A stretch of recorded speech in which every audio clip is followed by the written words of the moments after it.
Good afternoon, dear students. Today I will solve further some more questions on the trusses, and these questions are from 2019 GATE exam as well as 2020 GATE exam. तो आज की तारीख में जो 2017 के बाद gate के exams हो रहे हैं उनमें ट्रस्ट फ्रेम के जितने भी क्वेश्चंस आ रहे हैं उनके अंदर कॉन्सेप्ट बहुत अच्छा लगा हुआ है। क्वेश्चंस दिखने में डिफ़िकल्ट हैं लेकिन उनका सॉल्यूशन बहुत सिंपल है। उससे पहले जो क्वेश्चंस आते थे वो क्वेश्चंस में कैलकुलेशन ज़्यादा होती थी और तब वो सॉल्व होते थे, मोमेंट वगैरह लेना होता था। आजकल कॉन्सेप्चुअली क्वेश्चंस बहुत दे रहे हैं, तो आपको अगर कॉन्सेप्ट क्लियर होगा तभी आप कर पाएंगे। तो आप देखना गेट 2019 का जो क्वेश्चन है वो 20 का जो इसी साल आया है, these are very tricky questions. अगर आपको कॉन्सेप्ट पता है, आपको ये जीरो फोर्स मेंबर निकालना आता है, किस मेंबर में जीरो फोर्स होगा, किस में कितना होगा, अगर निकालना आता तो आप सॉल्व कर पाएंगे। अदरवाइज आप कितनी भी कैलकुलेशन कर लो सॉल्व नहीं कर पाएंगे। तो एक गेट 2019 का एक क्वेश्चन देखते हैं। The figure shows an idealized plane truss. If a horizontal force of 300 Newton is applied at the point A, then magnitude of the force produced in member CD is। तो ये आपको एक truss की structure दे दी गई, ठीक है। इस पर बताया कि पॉइंट ए पे 300 न्यूटन अगर लोड लगा है तो जो CD मेंबर है, CD मेंबर कौन सा है आपको दिख रहा होगा, दिस मेंबर। CD मेंबर में आपको क्या करना है, फोर्स निकालना है कितना है।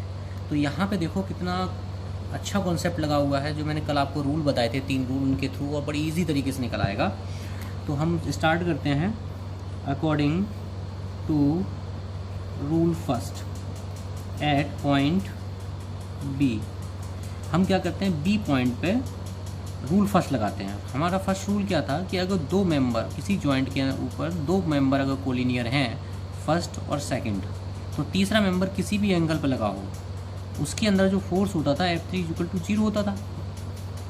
इस हिसाब से क्या है कि देखो बी पॉइंट पे एक मेंबर लगा है ये वाला BA, एक मेंबर लगा है BD, और ये दोनों कोलिनियर हैं, तो जो BC में जो फोर्स होगा वो क्या होगा, 0। अब अगर BC में फोर्स 0 हो गया तो अब C पॉइंट पे अगेन हम ये मान सकते हैं कि हमारे पास 3 मेंबर हैं, 1, 2 और थर्ड, 1, 2 एंड थर्ड। अब हम C पॉइंट पे दोबारा फिर वही रूल लगाते हैं, by rule first at point C, ठीक है। C पॉइंट पे वही रूल लगाते हैं, तो इसमें तो 0 हो ही गया, इसे हटाई देते हैं, ये तो निगलेक्ट हो गया एक तरह से मेंबर।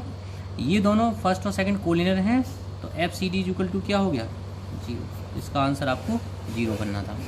अब ये स्ट्रक्चर आपको देखने में कितना डिफिकल्ट लग रहा है। अगर आप इसे सॉल्व करने बैठेंगे, ए पॉइंट को इक्विलिब्रियम लेंगे, फिर आप FBA और FAC निकालेंगे, फिर आप C पॉइंट को इक्विलिब्रियम लेंगे, आप सॉल्व नहीं कर पाएंगे। लेकिन अगर 0 मेंबर फोर्स आपको निकालना होता तो बहुत आसानी से जाता है। इस तरह से गेट 2020 का ये क्वेश्चन है, वो भी काफ़ी इसी साल क्वेश्चन आया हुआ है और बहुत ही अच्छा क्वेश्चन है, ठीक है। तो इस क्वेश्चन के अंदर क्या किया गया, ये एक ट्रस की स्ट्रक्चर दी गई, ओके। यहाँ पे एक हिंज सपोर्ट लगाया गया और यहाँ पे एक रोलर सपोर्ट लगाया गया।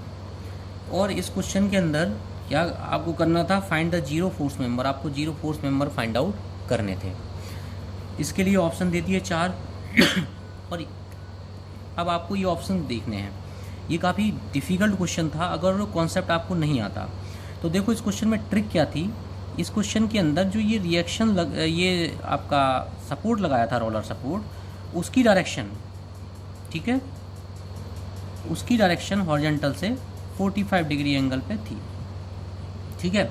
जो अब देखो ये एंगल कितना हमें देखना पड़ेगा, ये डिस्टेंस कितनी है 1 मीटर, ये डिस्टेंस कितनी है 1 मीटर, तो ये एंगल भी 45 था। इसका मतलब हमें ये पता लग गया कि जो लाइन ऑफ रिएक्शन है उसकी डायरेक्शन और FHE की सेम हो गई डायरेक्शन। यानी कि ये वो वाला केस बन गया कि ये मेंबर हैं 2, ये वाला, और रिएक्शन लग रही है इस डायरेक्शन में आपकी E पॉइंट पे आ रही आपकी किस डायरेक्शन में लग रही है, आपकी इस डायरेक्शन में। एक तो आपका ये FHE मेंबर हो गया और दूसरा हो गया FDE, ये हो गया। अब हम एक एक करके रूल लगाते हैं और सॉल्व करते हैं। तो हम क्या करते हैं, सबसे पहले वाई रूल फर्स्ट, हमारा पहला रूल था एट पॉइंट G। पहला रूल हम लगाते हैं G पॉइंट पे। G पॉइंट हमारा ये पॉइंट है, इसके अकॉर्डिंग फर्स्ट रूल के हिसाब से दो कोलिनियर हैं ये, तो इसमें जीरो फोर्स होगा, तो हमारा एफ जी सी क्या हो गया, जीरो। अब ऑप्शन देखो, तो पहला वाला तो आपका निगलेक्ट हो ही गया। अब जी सी देखो, इसमें भी है, इसमें भी है, इसमें भी है, तो तीन ऑप्शन हो सकते हैं। अब हम रूल फर्स्ट लगाएंगे एट पॉइंट डी। अब देखो ये पॉइंट आपका डी पॉइंट है, तो हमने लगाया बाय रूल फर्स्ट, जो हमारा पहला रूल था, at point D. At point D, तो देखो ये कोलिनियर दोनों हैं, तो जीरो फोर्स मेंबर कौन सा हो गया, ये हो गया, तो एफ डी एच कितना हो गया, ये भी जीरो आ गया। तो देखो एफ डी एच इसमें भी है, इसमें भी, इसमें अभी भी नहीं ऑप्शन हो पा रहा। अब हम क्या करते हैं, बी पॉइंट पे लगाते हैं, रूल फर्स्ट लगाते हैं बी पॉइंट पे। तो एफ इस बी पॉइंट पे देखो दो कोलिनियर हैं, तो इस वाले में लोड जीरो हो गया, तो F B F is equal to zero. अब देखो ये भी तीनों में है, ठीक है। अब by rule third at point E, by rule third at point E. अब ई पॉइंट पे डी रूल लगाया, उसमें क्या था कि अगर कोई दो मेंबर हैं, अगर किसी जॉइंट पे कनेक्टेड हैं, जैसे ई पॉइंट है, अगर कोई एक्सटर्नल लोड किसी एक मेंबर की डायरेक्शन में लग रहा है, तो दूसरे पे फोर्स क्या होगा, जीरो होगा। तो देखो यहाँ रिएक्शन जो आर ई लग रही है वो किसकी डायरेक्शन में है, एफ एच ई मेंबर की डायरेक्शन में है, तो इसका मतलब है कि एफ डी इक्वल टू क्या हो गया, जीरो।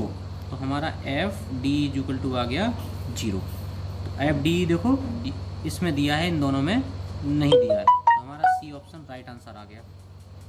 ठीक है, कहीं कोई कैलकुलेशन नहीं, कोई रिएक्शन फाइंड आउट नहीं करनी पड़ी और बड़ी आसानी से निकल आया। अब देखो एक इस by rule first at point D. अब देखो by rule first at point D, at point D मैंने बताया तीन लोड लगे थे, इसमें जीरो हो गया। आपका F C D equal to क्या होगा, इन दोनों में इक्वल फोर्स होगा, एफ डी इक्वल टू क्या आ गया, जीरो। तो आपका सी डी भी जीरो हो गया, तो आपका ये सी ऑप्शन इसका राइट आंसर हो गया। 2020 में जो है इसी साल गेट का जो क्वेश्चन आया था, ये इस तरह से सॉल्व होना था। अदरवाइज़ आप सॉल्व नहीं कर सकते। जीरो फोर्स मेंबर कैसे फाइंड आउट करने, ये आसान नहीं है इसमें। ओके, इसके बाद एक क्वेश्चन और आया है गेट 2015 में, उसे और देखते हैं। गेट 2015 में एक क्वेश्चन आया हुआ है, ये एक ट्रायंगल है, ये एक ट्रस है, यहाँ पे क्यू पॉइंट पे आपका हिंज सपोर्ट है, आर पॉइंट पे आपका रोलर सपोर्ट है।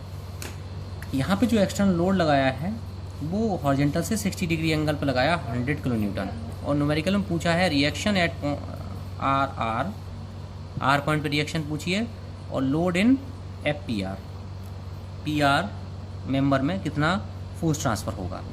तो देखो अगर यहाँ पे ये एंगल 45 है, ये 90, ये कितना हो गया एंगल 45 हो गया, ये एंगल कितना हो गया 45। अगर जो ये 60 डिग्री पर लोड न लग के 45 लगा होता तो हम कह देते हैं पी आर में अकॉर्डिंग टू रूल थर्ड कितना लोड हो जाता, इसमें 100 किलो न्यूटन हो जाता, ठीक है। लेकिन यहाँ पे 60 लगा तो हम रूल थर्ड नहीं लगा सकते। तो सबसे पहले हमें आर की वैल्यू निकालनी है, तो हम क्यू पॉइंट के अबाउट टोटल सिस्टम को इक्विलिब्रियम में मान के मोमेंट लेते हैं, summation of M Q equal to 0। तो R anticlockwise into 4 equal to 100 into 100 कितना लगा 60 डिग्री के एंगल पे, यहाँ से परपेंडिकुलर डिस्टेंस ये आपका परपेंडिकुलर 90 डिग्री, तो ये वाली डिस्टेंस कितनी हो गई, ठीक है। ये आपकी 4 दी है, 4 मीटर, ये एंगल कितना हो गया अब 30 डिग्री, ठीक है। तो आपका हो गया 100 इंटू 4 साइन 30। तो यहाँ से आर इक्वल टू आप निकाल सकते हैं कितना आया 50 किलो न्यूटन। तो आपने आर निकाल लिया, ठीक है। अब आपको क्या करना है, एफ पी आर निकालना है। तो आप क्या करो, यहाँ से सेक्शन कट कर लो। जब सेक्शन कट करोगे तो दो सेक्शन बन जाएंगे, एक तो ये लेफ्ट सेक्शन हो गया, एक आपका राइट सेक्शन हो गया। अब हम इसमें लेफ्ट सेक्शन को कंसीडर करते हैं। जब हम लेफ्ट सेक्शन को कंसीडर करेंगे तो सिर्फ लेफ्ट साइड के फोर्सेज काउंटेड होंगे। तो दोबारा हम मूवमेंट ले लेते हैं, M Q equal to 0 and consider the left section. Left section में देखो कौन कौन से फोर्स हैं, एक तो 100 किलो न्यूटन है और यह है एफ पी आर, ये वाला लोड जो है एफ पी आर, ठीक है। ये कितना एंगल 45 बता रहा है।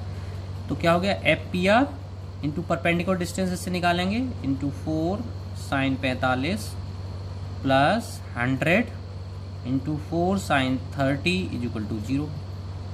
तो यहाँ से एफ पी आर आप निकाल सकते हैं। तो F P R into 4 divide by √2 sine 45 हो गया 1/√2 इक्वल टू -100 इंटू 4/2।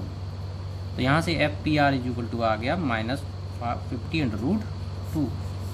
तो आपका एफ पी आर की वैल्यू जो आ रही है -70.7 किलो न्यूटन आ रही है। ये गेट 2015 का क्वेश्चन था। ये थोड़े गेट 2017 से 16 से पहले जो न्यूमेरिकल्स आए हुए हैं ना ट्रस्ट में, उनमें न्यूमेरिकल्स हैं, उनमें काफ़ी कैलकुलेशंस हैं।